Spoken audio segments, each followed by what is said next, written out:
The books of 1st and 2nd Corinthians were written by the Apostle Paul.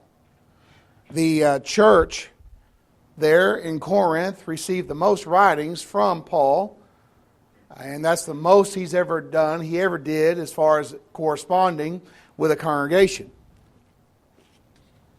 You know from 1 Corinthians that the church of Corinth had a lot of problems, had a lot of difficulty. And Paul wrote the book of 1 Corinthians to deal with the issues and the problems that the church had. When he writes 2 Corinthians, he's writing to them, commending them for their obedience in the things that they did, telling them that there are some things that are lacking that needs to be dealt with, and also to defend his apostleship. 2 Corinthians is dealing with Paul defending himself as being an apostle because there were some who were saying Paul wasn't really a genuine apostle. That he wasn't part of the original 12, so he wasn't really an apostle. Well, 2 Corinthians, you find Paul making a defense of his activity as an apostle of Jesus Christ. There's many great lessons that are found in 2 Corinthians. It's sometimes a very neglected book, a lot of times spent in 1 Corinthians, but 2 Corinthians, which is a shorter book, sometimes gets neglected. But there's some great lessons that are found in the book of 2 Corinthians. And in verses 1 through 3 of 2 Corinthians chapter 3, Paul begins by asking a series of questions. Do we begin again to commend ourselves, or do we need, as some others, epistles of condemnation or commendation to you, or letters of commendation from you? You are our epistle, written in our hearts, known and read by all men.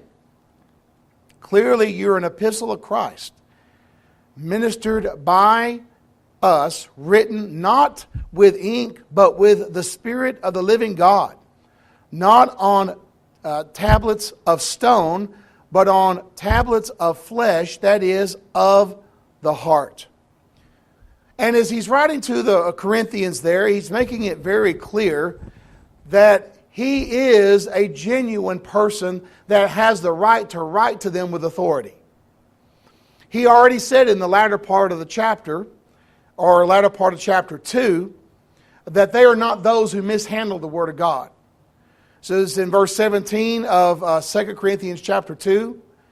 And we are not, as so many, peddling the Word of God, but as of sincerity, but as from God we speak in the sight of God and Christ.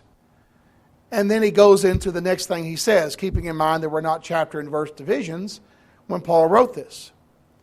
And he asks the question there, do we begin again to commend ourselves? Do we have to prove ourselves to you that we are who we say we are? And many times the word we there in 2 Corinthians is talking about himself with the other apostles. That he is a genuine apostle along with the other apostles. He says, do we need to prove ourselves to you? Do we need, as some others, epistles of commendation to you, or of commendation from you? In the early church, they would write letters of commendation. They did not have telephone and the modern ways that we can speak to one another, and so they would send a letter. And when one Christian would go to another town, to another congregation, the brethren would write a letter of commendation saying, this is a faithful Christian, and if he's coming there to live, you can accept him into your fellowship because he is a genuine Christian. We have an example of that in Acts chapter 18 and verse 27 with Apollos. Apollos was going to another location, so the brethren there wrote a letter of commendation commending Apollos as someone who knew the truth at that point. Before that, Apollos only knew the baptism. He only knew the baptism of John. But Aquila and Priscilla pulled him aside and taught him the way of the Lord more perfectly so that he could go and preach the truth in its completion, in its totality. And so they wrote a letter of commendation for Apollos so he can be commended to the brethren he was going to be worshiping and working with. And Paul is talking about that very thing. Do we as apostles, do we really need letters of commendation? Do we need someone to verify that we're Christians, that we're actually the followers of Jesus Christ? Now, this is a practice that I've only seen a few times in modern day settings. There's probably only been once that I've ever received a letter of commendation from an eldership out of state to us in regards to a sister that at that time placed membership with us. It's only happened once. Now, there have been times when people would call and ask about a family moving from here or going someplace else, or sometimes someone moving into another area. So you can do it over the phone or ask the question via email. But the concept of being connected with one another, understanding that each congregation is autonomous and self-governing, yet we need to be connected to one another so that someone who is in error or someone who teaches error or someone who is immoral will not be going from congregation to congregation and disrupting the unity and the purity of the churches. People need to know that Brother A and Brother B and Sister C, they are faithful Christians. So I think it's a practice that it'd be good for us to get back into. But there's so many drifters, spiritual drifters that just go from one congregation to another. Sometimes they don't ever place membership. And therefore there's no accountability. And therefore, brethren fall through the cracks. But this is what you find in the Word of God. Letters of commendation. And Paul is saying, do we need that? Do we really need this to verify that we are Christians, number one, and that we are apostles, number two? And he says in verse 2, you are our epistles, written in our hearts, known and read by all men. He's saying to the Corinthian brethren, the church at Corinth, he's saying, you are our epistle. You are the ones that send forth the message of who we are. Paul was responsible for the church being planted in Corinth. Why would he have to send a letter of commendation to the very church he helped to establish there in the city of Corinth? And therefore, he's saying, you are the ones that commend us. And you are our epistles, written in our hearts, known and read by all men. Then he goes even further than that in verse 3. He says, clearly, you are an epistle of Christ. Writing to the church at Corinth, and it would apply to every individual Christian, that every individual Christian is an epistle of Christ, a message of Christ. Each one of us as a Christian, we are preaching a message. We're preaching a message. We're having an influence. And we need to think about that influence that we have. You're an epistle of Christ, he says, ministered by us, written not with ink, not literally, he's saying, but with the Spirit of the living God, not on the tablets of stone, like the old law, but on the tablets of flesh, on your heart. That is, from your heart, you're serving God. And so we see here, Paul is talking about the concept of a literal letter that was used to commend brethren to the fact that we are sending forth a message as the people of God. We are an advertisement for Christianity. You will be in contact and have influence over people that most preachers will not have. And you have to think about that influence, and you have to think about the message that you're sending forth. You know, the Bible talks about our reputation and our good name.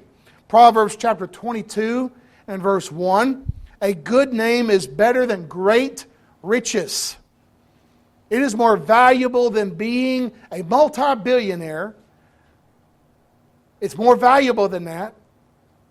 We need to understand the value of a good name. That means we are a person, when someone thinks of who we are, they think that person is a Christian.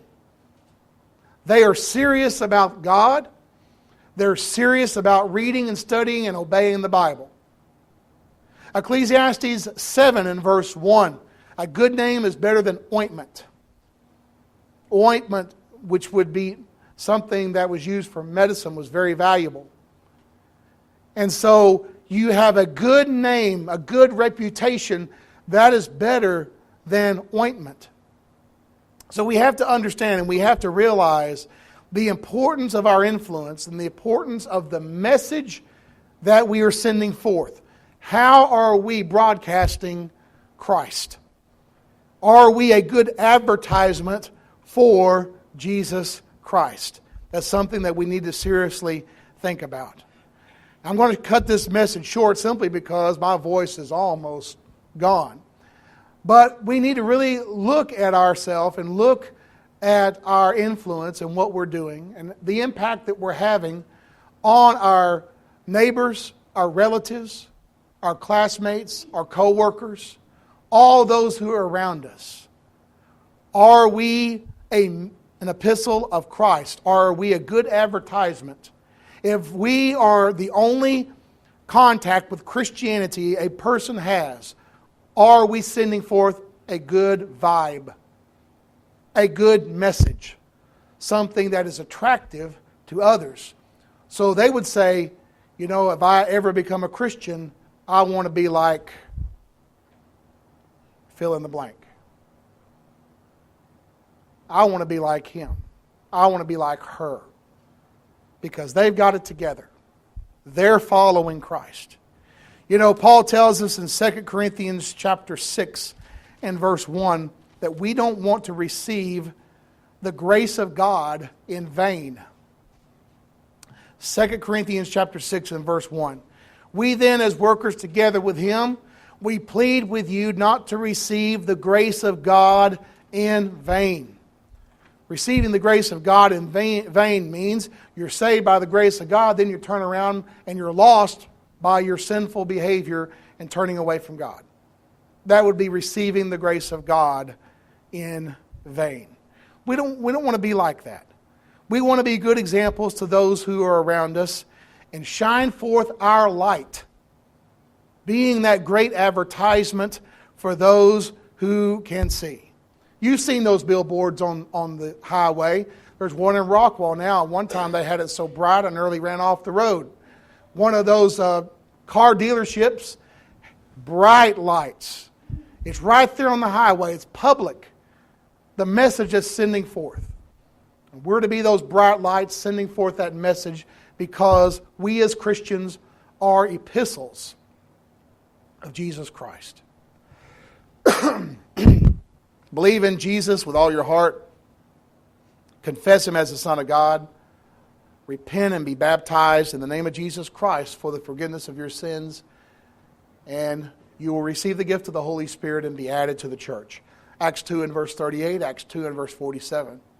If you've done that and gone astray, you've not been a good example. We urge you to consider the message and come back to the Lord in repentance.